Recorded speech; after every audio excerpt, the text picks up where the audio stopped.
যে ন্যূনতম লজ্জাবোধ বলতে যা বোঝায় সেটাও এদের মধ্যে ন্যূনতম ছিল না। যার ধরুন হাজার হাজার মানুষের সামনে এসে মাইক ধরে বক্তাকে শাসাতে সাহস পেত। ওরা মনে মনে চিন্তা করতো বক্তাকে শাসন করলে আমার অসুবিধা কি, থানা পুলিশ তো এগুলো আমাদের কেনা গোলাম, আমরা যা বলবো প্রশাসন তাই করবে। এটাই ছিল ওদের চিন্তা চেতনা। আর ওদের কথা মতো রাষ্ট্রের প্রশাসনের ঊর্ধ্বতন কর্মকর্তারা চলে। আজকে চিন্তা ভাবনা করে দেখেন সেই প্রশাসনের লোকদের উপর এই দেশের মানুষের কি পরিমাণ ঘৃণা, কি পরিমাণ বিদ্বেষ সৃষ্টি হয়েছে আপনারা কি আন্দাজ করতে পারেন? ওরা আসলিয়াতে মানুষদেরকে পুড়িয়ে হত্যা করেছে। বিনিময়ে কি হয়েছে দেখেন, বিনিময়ে এরা কি হয়েছে, সিরাজগঞ্জের থানা সহ পুলিশ টুলিশ যা আছে সব জিন্দা পুরাই দিয়েছে। মানুষের রাগ, গুসা, ক্ষোভ, ঘৃণা এদের উপর এইভাবে তৈরি হয়েছে। এদের কর্মের ফসল এগুলো। কথা বলেন ঠিক কিনা? যেটা বলেন, এরা স্বাধীনভাবে আলেমদেরকে কথা বলতে দেয় নাই। এরা বক্তার সামনে থেকে মাইক কেড়ে নিয়েছে, লাথি মেরে বক্তার সামনে থেকে মাইক্রোফোন নিচে ফেলে দিয়েছে। রফিকুল ইসলাম মাদানী এক মাহফিলে দেখেছি, সে বলতেছিল ভাই আমি মোনাজাত দিয়ে শেষ করে দেই, কারণ আপনি মোনাজাতও দিতে পারবেন না। তাকে মোনাজাত পর্যন্ত দিতে দেওয়া হয়নি, স্ট্যান্ড তার সামনে থেকে নিয়ে ছুঁড়ে ঢিল মেরে ফেলে দিয়েছে। দাম্ভিক, অহংকারী। এই জন্য আমি আমার ভাষায় কি বলে জানেন, অনেকেই শেখ হাসিনাকে বলে নমরুদ, কেউ বলে কারুন, কেউ বলে ফেরাউন, কেউ বলে হামান, কেউ বলে লেডি ফেরাউন। এক একজন এক একটা বলে। অথচ আমি কি বলে জানেন, আমি আমার ভাষায় বলি যে আপনারা কেন এই সমস্ত কারণ হামানের সাথে এই লোকের তুলনা করে আপনি তাকে ছোট করেন? সে তো আরো অনেক উপরে। কথা বলেন না কেন ভাই? কারণের ইতিহাসে এতগুলো আলেম হত্যার ইতিহাস আছে? নমরুদের ইতিহাসে এতগুলো আলেমকে আয়না ঘরে ঢুকাবার ইতিহাস আছে? হামানের ইতিহাসে এতগুলো আলেমদেরকে পায়ে ডান্ডা বেরি পরাবার ইতিহাস আছে? কিন্তু শেখ হাসিনার আমলে এতগুলো ইতিহাস আছে। এই জন্য আমার ভাষা আরেকটু শক্ত করে বলি, 100 ফেরাউন, 100 নমরুদ, 100 কারুন, 100 আবু জেহেল আগুন দিয়ে পুরাইলে একটা শেখ হাসিনা তৈরি হয়। মনে রাখবেন যুবকেরা, ভয়ের কোনো কারণ নাই। রক্ত দিয়ে দেশ আমরা স্বাধীন করেছি। আমার তরুণেরা এই তাজা রক্ত ঢেলে দিয়েছে জমিনে। এই দেশ আর কোনোদিন ভারতের দাবিদারি করবে না। তারা তো আমাদেরকে গোলাম বানিয়ে রেখে দিয়েছিল। স্টেজে ওঠার আগে আমাদেরকে প্রেসক্রিপশন দিত, আগে আমরা কোন কথা বলবো আর কোন কথা বলতে পারবো না। মাহফিলে যাওয়ার আগে আমাদের কাছ থেকে থানা থেকে আইডি কার্ড জমা নেওয়া হতো, যেন আমরা ভুলভাল বক্তব্য দিয়া, মানে ওদের মনের মতো যদি না হয়, আমাদের নামে গায়েবী মামলা দিতে যেন কোনো অসুবিধা না হয়, আমাদের আইডি কার্ডটা ওরা সংগ্রহ করেছে। আমাদের মসজিদ গুলাকে, মসজিদে আকসার মধ্যে যেমন ইহুদিরা নৈরাজ্য করে, ওরা পুলিশ দিয়ে আমাদের মসজিদ গুলার মধ্যে সেভাবে নৈরাজ্যতা সৃষ্টি করে দিয়েছে। বাইতুল মুকাররমে নামাজরত মুসল্লিদেরকে আসরের সময় গুলি করে অসংখ্য মুসল্লিদেরকে তারা শহীদ করে দিয়েছে। নরেন্দ্র মোদীকে দেশে আগমনকে কেন্দ্র করে বোটবাজার সেন্ট্রাল জামে মসজিদ, যেখানে আমি জুমার খুতবা দিই, পুরা মসজিদ পুলিশ দিয়ে ঘেরাও দিয়েছে। জুমার সময় সিঁড়ি দিয়ে উঠছি, এক পুলিশ কর্মকর্তাকে জিজ্ঞেস করলাম কি ব্যাপার, এত পুলিশ কেন মসজিদে? বলে হুজুর আপনাদেরকে নিরাপত্তা দেওয়ার জন্য আসছে। আমি অবাক হয়ে গেলাম, কি আশ্চর্য ব্যাপার।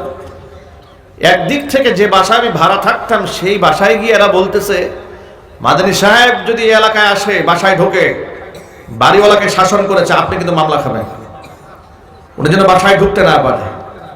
একদিক থেকে আমার বাসায় গিয়ে বাড়িওয়ালাকে হুমকি দেয় বাসায় যেন ঢুকতে না পারে, আরেক দিক থেকে মসজিদ এসে আমাকে নাকি নিরাপত্তা দান করে। কথা বুঝতে পেরেছেন? এরা এইভাবে আমাদের উপর জুলুম করেছে, নির্যাতন করেছে।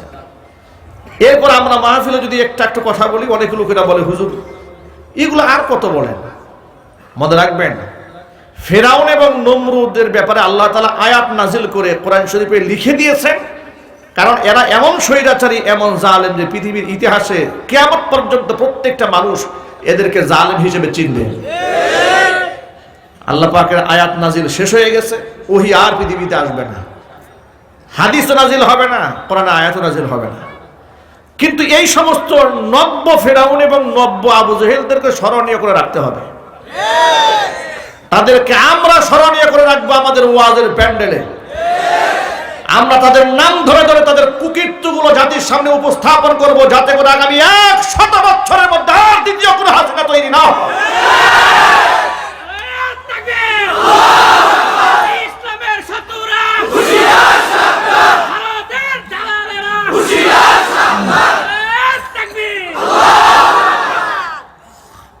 ওদের কাছে আমরা ছিলাম জঙ্গি, কথা বলেন, আমরা ছিলাম মৌলবাদ,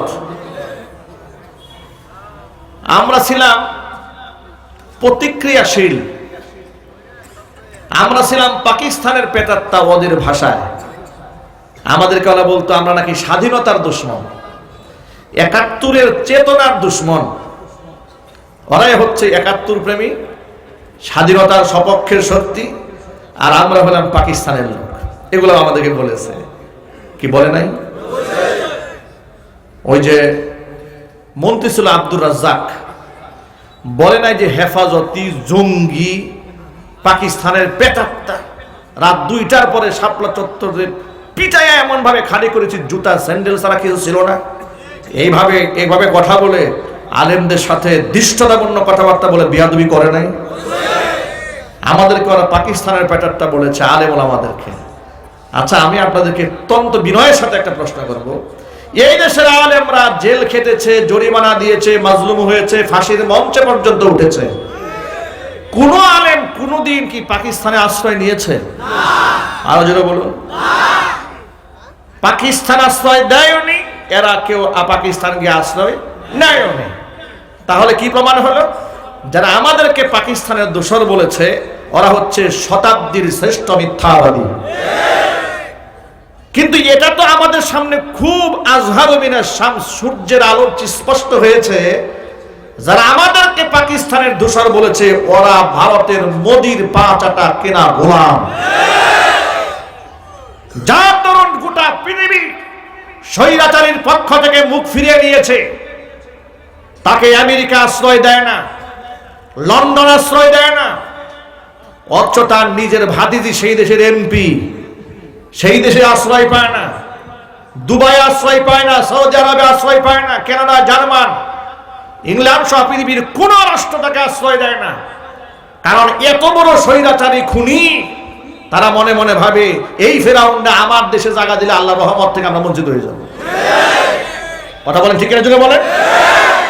আর তাকে আমাদের এই রাষ্ট্রের শত্রু গণহত্যাকারীকে ভারত তার কোলে আশ্রয় দিয়ে প্রকারান্তরে তারা প্রকাশ্যে দেশের মানুষের সাথে যুদ্ধের ঘোষণা দিয়েছে।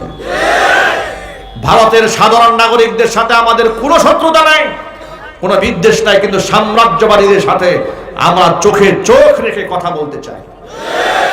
ওরা আমাদেরকে ছোট্ট দেশের নাগরিক মনে করে, আমাদেরকে অবহেলা করে, কথায় কথায় বলে বর্ডার বন্ধ করে দেবে, ভিসা বন্ধ করে দেবে, মেডিকেল বন্ধ করে দেবে, চিকিৎসা নিতে দিবে না। আমরা তোদের দেশে চিকিৎসা না নিলে তোদের দেশের ডাক্তাররা রাস্তাঘাটে ভিক্ষা করে খাবে। আমরা তোদের দেশের ভিজিট ভিসা বন্ধ করলে, আমরা ওই দেশে যদি ভিজিটে না যায়, টুরিস্ট এদেশের মুসলিমরা যদি ওই দেশে না যায়, তাহলে তোমার দেশের পর্যটন শিল্প এমন ভাবে ধসে পড়বে। হোটেল ব্যবসায়ী এবং যারা ওই দেশের বিভিন্ন ব্যবসার সাথে জড়িত, সবগুলা রাস্তায় ফুটপাতে ভিক্ষা করা ছাড়া কোনো উপায় থাকবে না। আপনার কি মনে হয় আমি ভুলভাল বলছি আপনাদের সামনে? একটু খোঁজ খবর নিয়ে দেখেন কেমনে কান্না শুরু করছে। ওরা বলে আমাদেরকে পিয়াজ দেবে না, পাগলের মাথা নষ্ট হয়ে গেছে। কথা বলেন ঠিক কিনা? বলে বেটা, তোদেরকে বলি তোদের কেনা দাসী শেখ হাসিনা বর্তমানে বাংলাদেশে রাজত্ব করে না, বর্তমান রাজত্ব করছে গোটা পৃথিবীর বাসায় একটা মেধা, ডক্টর মোহাম্মদ ইউনূস। ডক্টর মোহাম্মদ ইউনূস গোটা পৃথিবীর এক শ্রেষ্ঠ মেধা, নোবেল বিজয়ী। ৮০ থেকে ৮৬ বছর বয়সের এই বয়োবৃদ্ধ মানুষটি যুগান্তকারী সিদ্ধান্ত নিয়েছে রাষ্ট্রের ক্রাইসিস মোমেন্টে তারা দেশের বাঘা বাঘা রাজনীতিবিদ, সকল রাজনীতিবিদদের মুখপাত্রদেরকে নিজের ঘরে ডেকে নিয়ে পরামর্শ বৈঠকে তাদের কাছ থেকে সিদ্ধান্ত গ্রহণ করেছে। গোটা দেশের মধ্যে আলেম ওলামা, পীর বুজুর্গ সহ আলেম ওলামাদেরকে ডাক দিয়ে তাদের পরামর্শ নিয়েছে যাতে করে ধর্মীয় দাঙ্গা রাষ্ট্রের মধ্যে তৈরি না হয়।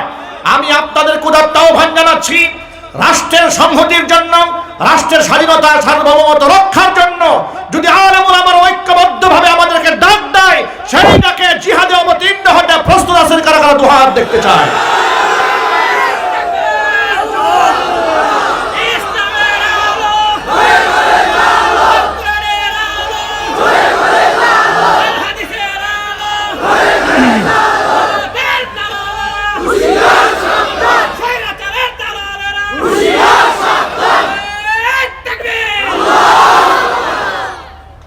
আপনাদের এলাকায় কাঠগড়াতে দাম্ভিক সেই লোকটি স্টেজে দাঁড়িয়ে আমাকে কি বলেছিল নিশ্চয় আপনাদের মনে থাকার কথা। সেই মাহফিলে অনেকেই ছিলেন আপনারা, ঠিক কিনা বলেন? দাঁড়িয়ে মাইক নিয়ে বলেছিল কোন জায়গায় পর্দা করলো, কে পর্দা না করলো এগুলা ওয়াজে বলে লাভ নাই। কথা বলে না কেন? এগুলা ওয়াজে বলে লাভ নাই। যদি কিছু বলতে মনে চায় আলাদা স্টেজ করে গিয়ে বলেন। এই দাম্ভিকতাপূর্ণ শব্দ সে উচ্চারণ করেছিল। ওরা মনে করেছিল ধরাকে সরা জ্ঞান করেছিল, মনে করেছে দিন আর বদলাবে না। কিন্তু কোরআন বলেছে ওয়াতিলকাল আইয়ামু নুদাবিলুহা বাইনান নাস, দিন তো আল্লাহর হাতে, পরিবর্তন তো আল্লাহই করে দেন। এখান থেকে পৃথিবীর সমস্ত জালেমদেরকে শিক্ষা গ্রহণ করা উচিত। বর্তমান যারা ক্ষমতায় আছে কিংবা ভবিষ্যতে যারা ক্ষমতায় যাবে তাদের শুভবুদ্ধির উদয় হতে হবে। অন্তত পক্ষে 90 থেকে 95% মুসলিম অধ্যুষিত এই সোনার বাংলাদেশে আলেম ওলামাদের সাথে দুশ্মনী করে রাষ্ট্রে টিকে থাকা যাবে না। আগামীতে রাষ্ট্র গঠন হবে এদেশের ধর্মীয় সেন্টিমেন্টকে কাজে লাগিয়ে, এদেশের ইসলাম এবং মুসলমানদের সংস্কৃতি এটাকে প্রাধান্য দিয়ে, এর মৌলিকত্বকে প্রাধান্য দিয়ে এমনকি সংবিধান রচিত হবে আল্লাহর কোরআন এবং সুন্নাহর মৌলিকত্বের বিশ্বাসের উপর ভিত্তি করে। এমন কুফরি যত বক্তব্য সংবিধানে আছে সব বাতিল করা হবে। বলেন ইনশাআল্লাহ। আপনারা কি প্রস্তুত আছেন? না মনে এখনো কোনো ভয় আছে? তবে আপনাদেরকে বলে দেই, এক জালেম গিয়েছে, বাংলাদেশে আর কোনো জালেম আমরা তৈরি হতে দেব না। ওই জালেম জুলুম করেছে ভারতের দালালি করে। আবার কেউ যদি ভারতের দালালি করতে চায় তাহলে তাকেও দাঁত ভাঙ্গা জবাব দিতে আপনার প্রস্তুত আছেন কিনা? দুহাত দেখতে চায়। মনে রাখবেন, এই বাংলাদেশ ইনশাআল্লাহ আর কোনোদিন ভারতের পদলেহন করে চলবে না। ভারত আমাদের প্রতিবেশী, তাদের সাথে আমার প্রতিবেশী সুলভ আচরণ হবে, তাদের সাথে আমার ন্যায্যতার ভিত্তিতে তাদের সাথে সম্পর্ক থাকবে। সে আমাকে কেনা দাসীর মতো আমার রাষ্ট্রকে ব্যবহার করবে, আর আমরা দাসীর মতো ইউজ হব, এটা ইনশাআল্লাহ এদেশে মাটিতে আর হবে না। আল্লাহ রাব্বুল আলামিন আমাদের সকলকে ঐক্যবদ্ধ হওয়ার তৌফিক দান করেন। সকলের চিৎকার যেমন আল্লাহুম্মা আমিন। আলোচনা শুরু করার আগে প্রারম্ভিক কিছু মুকদ্দমা কথা বলে নিলাম জেহেন সাজের জন্য। দাঁড়ানো ভাইরা, এখন তাফসীর শুরু হবে ইনশাআল্লাহ। মেহেরবানি করে বসে পড়েন, মেহেরবানি করে বসে যান। আলহামদুলিল্লাহ